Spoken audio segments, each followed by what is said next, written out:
안녕하세요. 이사해요 대표 장동현입니다. 자, 오늘의 주제는 보관이사, 부자들의 이사 방식, 우리와 다르다. 그래서 그분들은 어떻게 이사를 하고 어떤 점을 우리가 배울 수 있는지를 말씀을 드리겠습니다.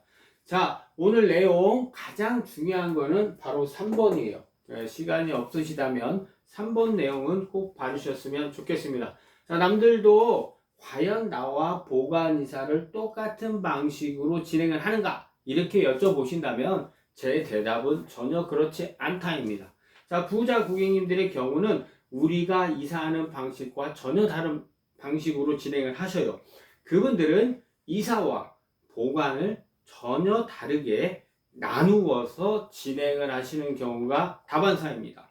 자, 그래서 오늘은 부자 고객님들은 어떤 식으로 이사를 하는지 낱낱이 공개를 하고 그 부분에서 우리가 어떤 점을 참고하고 배워야 되는지 말씀을 드리겠습니다. 자, 1번은 보관이사에 접하는 태도의 차이예요. 그래서 보통 우리 일반 고객님들의 경우에는 가격은 굉장히 궁금해 하셔요. 그래서 뭐 언제부터 언제까지 보관을 하고 우리 집 평수가 어느 정도인데 가격대가 어느 정도 되나요?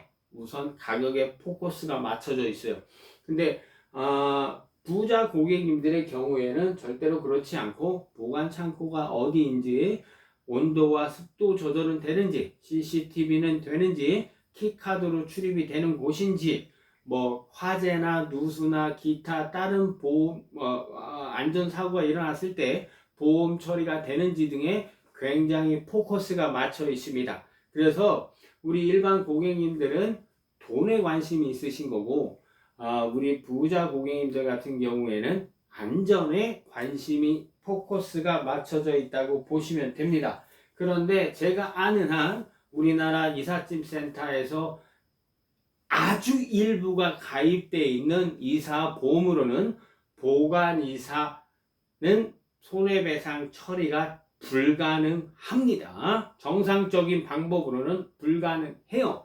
그래서 그런 고객님들 같은 경우에는 그런 보험 처리가 되어 있는 창고를 제가 알아내서 소개시켜 드리는 경우도 있고, 우리 고객님께서 직접 알아보시고 컨택하는 장소로 제가 이삿짐만 넣고 빼고 하는 경우도 있습니다. 그래서 우리 고객님들이 알아두셔야 되는 점은 나와 다르다, 누구나 다 나와 동일하지 않다, 이렇게 알아두시면 돼요. 그래서 일반 고객님들 같은 경우는 보관 이사를 하실 때 내 돈이 중요하신 거예요. 그런데 부자 고객님들 같은 경우는 무엇이 중요하냐면 내 이삿짐 자체가 중요한 겁니다. 그래서 두 고객님의 접근 방식이 약간 다릅니다. 아시겠죠? 자, 두 번째로 그러면 부자 고객님들이 좋아하는, 선호하는 보관 장소가 어디냐면, 부자 고객님들 첫 번째는 뭐냐면 내 회사, 내가 아는 지인의 집에 있는 비어있는 공간. 그래서 그 공간들은 내가 어떤 상태인지 자세히 알고 있고, 그리고 거기다가 내 이삿짐을 넣었을 때 아무 문제가 없겠다고 판단되는 곳을 먼저 찾으셔요. 그리고 나서 그게 없으면 이제 2번 실내 창고를 찾으셔요. 그래서 뭐 온도 습도 조절이 되고 뭐 곰팡이나 뭐 누수나 이런 결로나 이런 현상들이 일어나지 않고 내 이삿짐을 안전하게 맡길 수 있는 곳, 그리고 이삿짐을 적재할 때도 막 천장 꼭대기까지 이삿짐을 꽉꽉 눌러서 적재하는 것이 아니라 일정 높이까지만 하고 내가 가진 가죽 소파, 그 다음에 의류, 뭐 가구, 기타 가구, 가전들이 손상되지 않고 보관 기간 동안 문제가 없도록 하기 위한 그런 방식을 선호하십니다. 자, 그리고 오늘의 하이라이트는 뭐냐면 바로 3번 짐을 다루는 방식이에요. 부자 고객님들이 맡기는 이삿짐 품목이나 저희 일반 고객님들이 맡기시는 품목은 거의 비슷해요.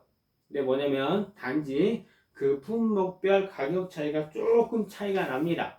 근데 여기서 가장 중요한 건 뭐냐면 이삿짐 기록이라고 제가 표현을 했어요. 이삿짐 기록이라는 건 뭐냐면 내 이삿짐의 상태를 낱낱이 알고 계시는 거예요. 그래서 장롱은 어디쯤 어디에 뭐 흠집이 좀 나 있고 냉장고는 어디쯤 어디가 찌그러져 있고 요런 내 이삿짐의 상태를 다 알고 있는 거예요. 그래서 이삿짐 센터한테 거기가 상처가 나 있는데 더 이상 커지지 않도록 조심해 주세요. 그리고 이삿짐을 빼내면서 기타 다른 문제가 발견되면 저희한테 말씀을 해주세요. 먼저 이렇게 말씀하셔요. 그러면 어떤 장점이 있냐면 이삿짐을 다시 가지고 들어왔을 때 이 흠집이 원래부터 있었다 없었다, 이게 새로 생긴 거다 옛날부터 있었다, 이거 가지고 실랑이를 할 건덕지가 없는 거죠. 그래서 우리 고객님들 보관 이사를 할 때 이삿짐 빼는 날 반드시 그런 내용들을 이삿짐 센터랑 공유를 하고, 그리고 이삿짐 센터가 어떤 상태가 조금 안 좋다는 것들이 발견이 되면 반드시 공지를 알려달라고 말씀을 하셔요. 그래서 그런 내용을 공유하고 있다가 이삿짐 들어오는 날도 그 내용들을 우리 고객님도 알고 계시고 이삿짐 센터도 알고 있는 내용으로 진행을 하신다면 원활한 보관이사가 되실 거라고 생각을 합니다. 자, 그리고 네 번째, 계약과 보험이에요. 자, 우리 고객님들, 일반 고객님들 같은 경우는 방문 견적은 단가를 확인하는 거라고 생각을 하세요. 하지만 부자 고객님들은 절대로 그렇게 생각하지 않으셔요. 방문 견적은 내 이삿짐을 맡길 이삿짐 센터를 면접 보는 날이다, 이렇게 생각을 하십니다. 그래서 방문 견적으로 온 사람이 내 집을 꼼꼼히 체크를 하는지, 대충 둘러보는 건 아닌지, 그리고 이삿날 그 사람이 오는지, 이삿날 그 사람이 와서 일도 하는지, 그리고 그 사람 얼굴에서 전체적으로 풍겨지는 인상은 어떤지, 그리고 그 사람이 말하는 이 말 속에 진실성은 얼마나 믿을 수가 있는지, 신뢰가 되는지, 이런 것들을 종합해서 이삿짐 센터를 결정하게 됩니다. 일반 고객님들과는 완전히 다른 내용이죠. 그렇죠? 그래서 이런 부분들을 우리 고객님들도 참조하신다면 좋은 이삿짐 센터를 고르는데 크게 도움이 되실 거라고 생각을 합니다. 자, 그리고 앞서도 말씀드렸지만 우리나라에 있는 이삿짐 센터가 일부가 가입되어 있는 이사보험으로 보관이사 손해배상 처리는 불가능하다는 점. 그래서 혹시라도 보관 기간 동안 생길지 모르는 어떤 문제를 대비해서 정식 실내 창고에 맡기는 고객님들이 상당히 많다, 이렇게 알아두시면 좋을 것 같아요. 그리고 다섯 번째, 실례를 들어서 설명을 드릴게요.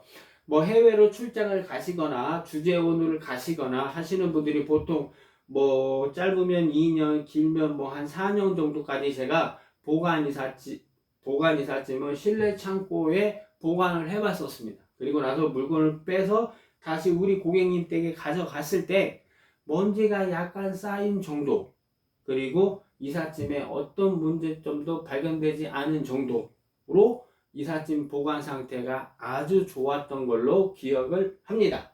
자, 그리고 여섯 번째, 그러면 우리 부자 고객님들이 보관 이사를 진행하시는 것을 내가 보고 어떤 점을 배울 수 있는지 설명을 드리겠습니다.